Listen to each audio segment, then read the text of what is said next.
the word marriage from two people who love each other, why the state should be interested, but I don't understand the preoccupation with gays being permitted to marry. Hollywood has always had its secrets, and behind some of its most glamorous marriages were stories nobody was supposed to know.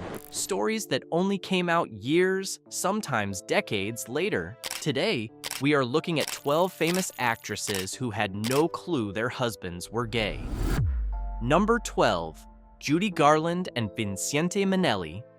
Judy Garland is one of the most beloved performers in Hollywood history, but her personal life was marked by heartbreak that many people never saw coming, including Garland herself. Her 5 marriages were, each in their own way, a search for something she could never quite hold on to, and 2 of those marriages ended in a revelation that shaped how people understood both her life and the broader culture of Hollywood in the middle of the 20th century. In 1945, she married director Vincente Minnelli, the man behind some of the most celebrated musicals of the era, including Meet Me in St. Louis, which he had directed with Garland in the lead role just the year before. By all outward appearances, they were one of Hollywood's golden couples, a brilliant director and a luminous star building a life together. Their daughter, Liza Minnelli, was born in 1946, but behind closed doors, the marriage was troubled in ways that Garland began to understand only as the years went on. Minnelli had lived openly as a gay man in New York before arriving in Hollywood, but the studio system of the 1940s demanded that its stars conform to a certain image, and that image did not include openly gay directors. He married Garland in part because the marriage provided the cover that the industry required of him. Garland eventually became aware of the truth, and by all accounts, the realization was devastating. They divorced in 1951 after 6 years of marriage. What makes this story particularly striking is that it was not the last time it happened to Garland. She would later marry actor Mark Herron in 1965, only to discover after a very short time that he too was gay. For Garland, the pattern had repeated itself without her having any way of knowing it would. Vincente Minnelli went on to marry 3 more times after Garland. He never publicly confirmed his sexuality, but his history and the testimony of those who knew him in his New York years has been widely documented. He died in 1986. His daughter Liza has spoken over the years about the complexity of her parents' relationship with a care and a warmth that reflects just how much she loved both of them, whatever the circumstances of the marriage. Number 11. Liza Minnelli and Peter Allen. If Judy Garland's story is remarkable, the fact that her own daughter repeated a version of it just a decade later is something that stops people in their tracks every time they hear it. Liza Minnelli, Judy Garland's daughter with Vincente Minnelli, married Australian entertainer Peter Allen in 1967 when she was 21 years old. They had met when Allen was performing as part of a duo called the Allen Brothers, opening for Judy Garland on her Australian tour in 1964. Garland herself had introduced the two, perhaps not fully grasping what she was setting in motion. Allen was charming, energetic, musically gifted, and genuinely fond of Liza. The marriage had warmth in it. It was not simply a transaction. Allen was gay, and while the early years of the marriage had an element of genuine affection between 2 young people with enormous talent and enormous energy, the fundamental truth of who he was eventually made the marriage impossible to sustain. They divorced in 1974, after 7 years together. Allen later came out publicly, had a long-term relationship with a man named Gregory Connell, and built a successful career as a songwriter. He co-wrote I Honestly Love You, which became a major hit for Olivia Newton-John, and Don't Cry Out Loud, and wrote Arthur's theme, Best That You Can Do, which won the Academy Award for Best Original Song in 1982. He was by any measure genuinely talented. Allen died of AIDS-related complications in 1992. He was 48 years old. Liza has spoken about Peter Allen with generosity and affection over the years. She has said that she loved him and that the end of the marriage was painful in the way that endings are painful even when they are necessary. What she has also acknowledged is that she was 21 when they married, barely an adult, the daughter of a woman whose own romantic life had been defined by complexity and difficulty, and that she did not see it coming. The fact that both mother and daughter found themselves married to gay men, Judy twice, Lisa, at least in this first marriage, is one of those Hollywood patterns that says something about the specific world they lived in, where a certain kind of man with a certain kind of artistic sensibility was drawn to women with similarly large presences, and where the arrangement served various purposes until it no longer could. Number 10. Phyllis Gates and Rock Hudson. Rock Hudson is one of the most famous cases of a gay actor living a closeted life in Hollywood, and his marriage to Phyllis Gates in 1955 sits at the center of that story. Hudson was, by the mid-1950s, one of the biggest stars in Hollywood, a rugged, impossibly handsome leading man whose on-screen presence made him an object of genuine romantic fascination for audiences across America. He appeared opposite Doris Day in a string of romantic comedies that made the two of them one of the most beloved pairings in the history of the genre. Audiences who watched those films saw a man who embodied heterosexual charm so completely that the idea of him being anything else seemed, at the time, almost unthinkable. He was also gay, and he had been gay throughout his entire Hollywood career, maintaining relationships with men while the studio and his publicist carefully managed his public image. His agent, Henry Wilson, who also represented other clients he helped keep in the closet, was deeply involved in arranging the aspects of Hudson's life that needed to remain hidden. The marriage to Phyllis Gates, who was Wilson's own secretary, was arranged, at least in part, to counter rumors that were beginning to circulate about Hudson's sexuality. Whispers had appeared in a gossip column, and the studio moved quickly to neutralize them. A marriage to a woman was the most effective tool available for that purpose in 1955 Hollywood. The marriage lasted 3 years, from 1955 to 1958. Gates later wrote a memoir in which she said she had no idea Hudson was gay when she married him, and that she was blindsided when the marriage collapsed. She described falling in love with him genuinely and being genuinely confused and hurt when the relationship deteriorated. Hudson's friends and associates from that era have offered different accounts. Some have suggested that Gates was aware, or at least had access to enough information to have known. Others have supported her version of events entirely. The truth, as is often the case with these stories, probably sits somewhere in the middle. A person who may have sensed something without having the framework to name it clearly in a world that did not encourage that kind of naming. Hudson never publicly came out during his lifetime. In 1985, he became one of the first major public figures to announce that he had been diagnosed with AIDS, a disclosure that came only when his illness had made concealment impossible. He died that same year, at the age of 59. His death was a turning point in how the American public understood the AIDS crisis and who it affected. For many people, Hudson's death was the moment when AIDS stopped being something that happened to strangers and became something that happened to people they felt they knew and cared about. Phyllis Gates died in 2006. She had outlived Hudson by more than 2 decades, and the marriage that had ended so quietly in 1958 had defined, in the public memory, a significant part of both of their stories. Number 9. Angela Lansbury and Richard Cromwell. Angela Lansbury is one of the most distinguished actresses in the history of American entertainment, an icon of stage and screen whose career has spanned more than 8 decades. She received Academy Award nominations for her very first 2 film roles and gave one of the most beloved television performances in the long run of Murder. She wrote from 1984 to 1996. But before any of that fame arrived, she made a brief, youthful marriage that ended in circumstances she did not fully understand at the time. In 1945, When Lansbury was 19 years old, she married actor Richard Cromwell. He was 35, 16 years her senior.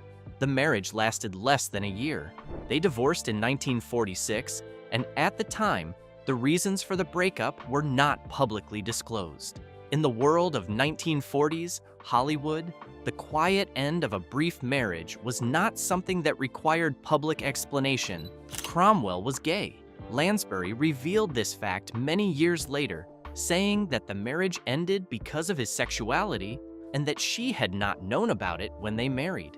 Given her age at the time of the wedding, barely out of her teens, newly arrived in Hollywood, still finding her footing in a world that was entirely new to her, the situation takes on a particular poignancy. She had no framework for understanding what was happening, and no one who could explain it to her in terms that would have been useful. Cromwell died in 1960 at the age of 50. He had worked relatively little in the years after the marriage to Lansbury, and his place in film history rests primarily on his earlier work in the 1930s. Lansbury, for her part, went on to marry Peter Shaw in 1949, a match that was entirely different in character. That marriage lasted until Shaw's death in 2003, 54 years of genuine partnership that she has described as the foundation of everything else in her life. The brief first marriage to Cromwell became, in retrospect, a chapter that she could discuss with the distance of someone who had built something very different and very lasting afterward. She is now in her late 90s and remains one of the most revered figures in the entertainment world. That she began her adult life with this particular difficulty, and that she went on to achieve everything she achieved in the decades that followed, is simply part of the texture of a very long and remarkable life. Number 8. Vanessa Redgrave and Tony Richardson. Vanessa Redgrave is one of the finest actresses of the 20th century, a performer of extraordinary range and commitment, whose career has included some of the most demanding roles in British and international theater and film. Her marriage to director Tony Richardson was, in its early years, one of the great creative partnerships of the British film world. They married in 1962. Richardson had already directed Look Back in Anger, A Taste of Honey, and The Loneliness of the Long-Distance Runner, films that established him as a central figure of the British New Wave in cinema, a movement that was changing how British film thought about class, sexuality, and social reality. Redgrave was already establishing herself as one of the most compelling actresses of her generation. They were, by all appearances, two artists at the height of their powers building something together, both of whom became accomplished actresses in their own right, carrying on a family tradition of performing that runs through 3 generations of the Redgrave family. Richardson did not come out as gay during the marriage. He and Redgrave separated and eventually divorced in 1967, with the specific reasons kept largely private. The official story of the marriage's end was, like many of these stories from that era, carefully managed. Richardson went on to have relationships with both men and women in the years that followed. It was only when Richardson was diagnosed with HIV in the late 1980s that the full truth of his sexuality became part of the public record. He died of AIDS-related complications in 1991 at the age of 63. Redgrave had been divorced from him for more than 2 decades by then, and she processed the disclosure and his death privately, as she has processed most things in her life. Natasha Richardson, her daughter, died tragically in 2009 following a skiing accident at a resort in Quebec. She was 45 years old and at the height of a distinguished career. Vanessa Redgrave's loss of her daughter is something she has spoken about with tremendous pain in the years since. The marriage to Richardson is simply one chapter in a life that has carried a great deal more than its share of grief and complexity. Number 7. Betsy Drake and Cary Grant.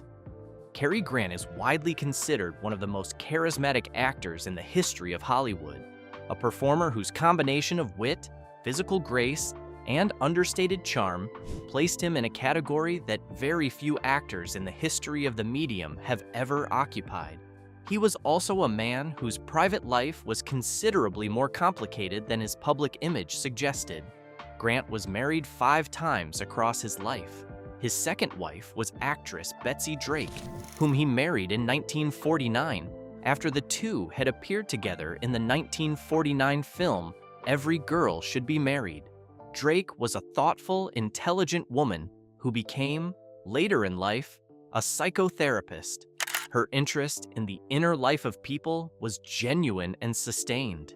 The marriage lasted 13 years, which makes it longer than most of Grant's other marriages. During those 13 years, Drake was publicly supportive and privately navigating a relationship that was, in ways she has never entirely disclosed, not what she expected it to be. The question of Grant's sexuality has been the subject of considerable historical discussion. The most frequently referenced piece of evidence is his decade-long living arrangement with actor Randolph Scott, whom Grant shared homes with in Hollywood through much of the 1930s. Photographs of the two men together, their evident closeness, and the nature of the arrangement have been interpreted in various ways by various writers and biographers. Grant, when the subject arose in interviews, consistently denied being gay and expressed irritation at the question. Drake has been measured in how she has spoken about the marriage in the years since. She has not made dramatic public claims about Grant's private life, and whatever she knows or suspects about the full nature of who he was, she has chosen to hold privately. He died in 1986 without having addressed the subject directly or definitively. What is clear is that the marriage, for all its length, did not survive. It ended in divorce in 1962, and that Drake's subsequent life, built around her work as a therapist and author, was a life she built largely apart from the world of Hollywood fame she had once inhabited. Number 6. Fran Drescher and Peter Mark Jacobson. Not all of these stories belong to the golden age of Hollywood. Fran Drescher's marriage to Peter Mark Jacobson was a partnership that lasted more than 20 years and that ended in circumstances that Drescher has spoken about publicly and with considerable candor. They met as teenagers growing up in Queens, New York, and married in 1978, when both were young and at the beginning of what would become significant careers in entertainment. The marriage had the particular texture of a partnership between two people who had known each other as kids and who were building their adult lives together.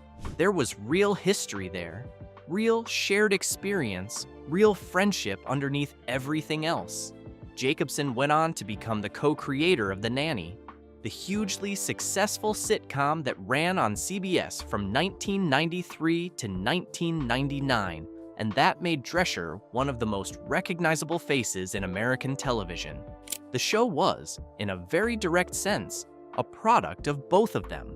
Drescher's performance defined it, but Jacobson's creative partnership was integral to what it was. They made something significant together, which made the end of the marriage more complicated than it might otherwise have been. They separated in 1996 when Jacobson came out to Drescher as gay. The divorce was finalized in 1999. Drescher has spoken about the revelation with a frankness and a generosity that has surprised people who might have expected more bitterness. She has said that their love was genuine, even if the nature of his made the marriage ultimately untenable, and she has maintained a genuine friendship with Jacobson in the years since the divorce.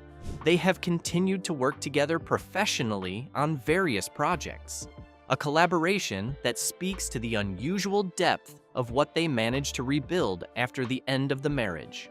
What makes Drescher's story particularly notable is the openness with which she has addressed it. She has not treated it as a painful secret or as something to be managed carefully for public consumption. She has talked about it on television, in interviews, in the kind of public honesty that reflects a combination of resilience and a genuine desire to help other people in similar situations feel less alone. Jacobson has also been open about his sexuality and about the marriage. Both of them have managed to turn a situation that might have been defined entirely by its painful elements into something that accommodated over time the genuine affection and shared history that had always existed between them. Number 5. Charlotte Rae and John Strauss. Charlotte Rae is best remembered as Mrs. Edna Garrett on the long-running television series The Facts of Life, which ran from 1979 to 1988, one of the most enduring characters in American family television. Before that, she had appeared on Different Strokes as the same character, introducing Mrs. Garrett to audiences who would follow her onto the spin-off. She was a beloved television presence for millions of American viewers, and her personal life carried a complexity that most of those viewers never knew about. She had been married since 1951 to John Strauss, a composer and musician. The marriage lasted 25 years.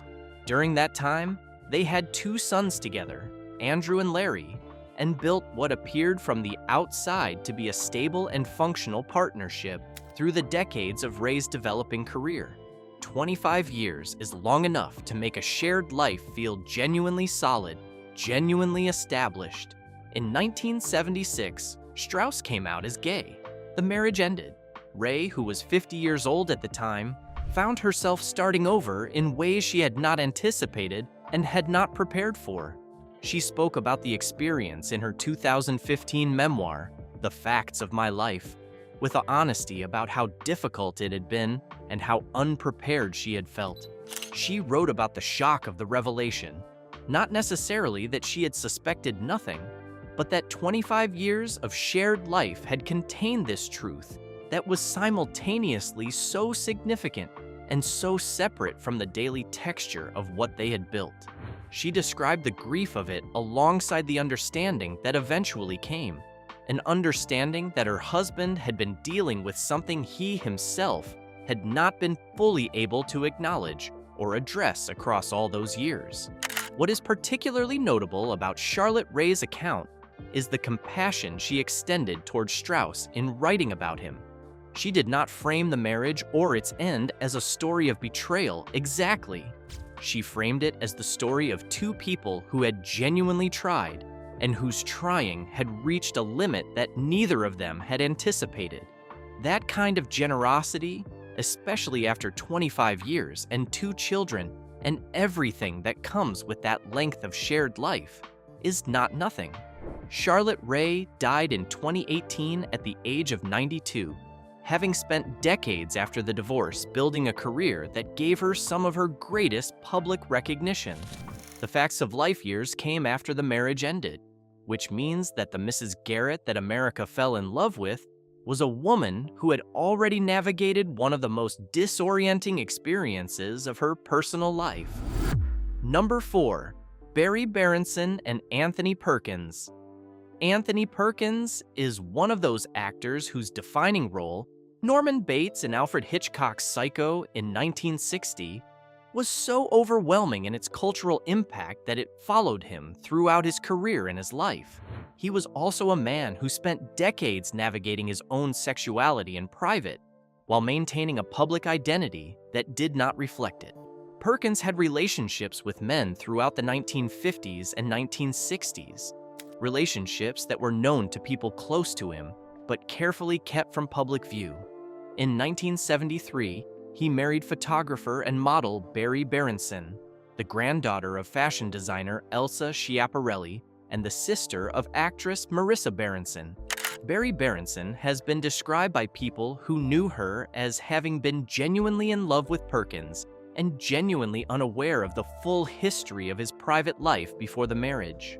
Whether she knew after the marriage what she had not known before is a more complicated question that the historical record does not answer cleanly. Perkins died in 1992 of AIDS-related complications. He had not disclosed his diagnosis publicly before his death. It was disclosed by his family after he died. Barry Berenson's response to his death was one of profound grief. She spoke of him as the love of her life and continued to speak of him that way in the years that followed. Barry Berenson died on September 11, 2001, aboard American Airlines Flight 11, one of the planes that struck the World Trade Center in New York. She was 53 years old. The tragedy of her death added an additional layer of loss to a story that had already carried more than its share. Their son Oz Perkins has gone on to a career as a film director, becoming one of the more distinctive voices in contemporary horror cinema. Number 3. Carol Channing and Charles Lowe. Carol Channing was one of the most singular presences in American musical theater, the woman who created the role of Dolly Levi in Hello, Dolly on Broadway in 1964, and who embodied a particular kind of theatrical, larger-than-lifeness that could fill any stage she walked onto. Her personal life was, for decades, organized around a marriage that turned out to be something other than what it appeared. She married her manager, Charles Lowe, in 1956. He remained her manager for most of their time together, and the professional dimension of the relationship gave it a structure and a purpose that kept it functional even as the personal dimension grew more complicated over the decades. Lowe was believed by many people in their social world to be gay. He never publicly confirmed it, and Channing, for most of the years they were married, did not speak about it either. They were estranged for many years before Lowe's death in 1999, and their marriage lasted on paper from 1956 until that death, 43 years. Channing eventually revealed in her 2002 memoir, Just Lucky I Guess, that she had realized the truth about Lowe at some point during the marriage, but that she had stayed because leaving felt too complicated, too disruptive, too uncertain. She also revealed in the memoir that she had been in love long ago with another man entirely, a childhood sweetheart named Harry Cooligan, whom she eventually married in 2003, 4 years after Lowe's death. She was 82 years old when she and Cooligan married. He had been the one she wanted before all of it, and she had finally gotten back to him. Channing died in 2019. The story of the marriage to Lowe and the marriage to Cooligan at 82 and everything in between is one of the more complex personal narratives in the history of American show business. Number 2. Elton John and Renee Blauell. Elton John is one of the most prominent openly gay figures in the music world, but there was a period in his life when the full truth of his sexuality was something he was still working through. And during that period, he married. By the early 1980s, Elton John was already one of the most successful recording artists in history. He had dominated the charts throughout the 1970s with a run of albums and singles that remains almost unparalleled in terms of commercial impact. He had also, by that point, made various public statements about his own sexuality that were ambiguous or contradictory. He had described himself as bisexual in a 1976 interview with Rolling Stone, which was a more honest disclosure than most public figures of his stature were making at that time. But it was not the full truth either. In 1984, he married Renee Blauell, a German recording engineer who had worked with him on several albums, most notably the 1983 album Too Low for Zero. The wedding took place in Sydney, Australia on Valentine's Day. It was, by external appearance, a romantic and significant event, the famous pop star marrying in a foreign country, in a ceremony that attracted considerable press attention. The marriage lasted 4 years. They divorced in 1988. In subsequent interviews and eventually in his 2019 autobiography, Me, Elton John spoke with candor about the marriage and about the confusion and pain of that period of his life. He has described it as an attempt to find in a heterosexual relationship a stability and a normalcy that he had not been able to build on the terms that were actually true for him. He was not trying to deceive Renee maliciously. He was, in some genuine sense, trying to convince himself. But the outcome for her was deeply painful, regardless of his intentions, and that is something he has acknowledged. Renee Blauell maintained a very private life in the years after the divorce. In 2020, she took legal action related to how the marriage had been discussed in Elton John's memoir. The details of the legal settlement were not made public. The action reflected the fact that for Renate, the marriage was not simply a historical footnote, but a significant and personal experience that she had the right to have handled with care. Elton John came out fully and publicly in 1988, the same year the divorce was finalized. He met David Furnish in 1993, formed a civil partnership with him in 2005, and legally married him in 2014. He has spoken of Furnish and their life together as the thing he had always been looking for. The marriage to Renate Blauel stands as a chapter from a time before he had fully arrived at that understanding. Number 1. Wanda Sykes and Dave Hall.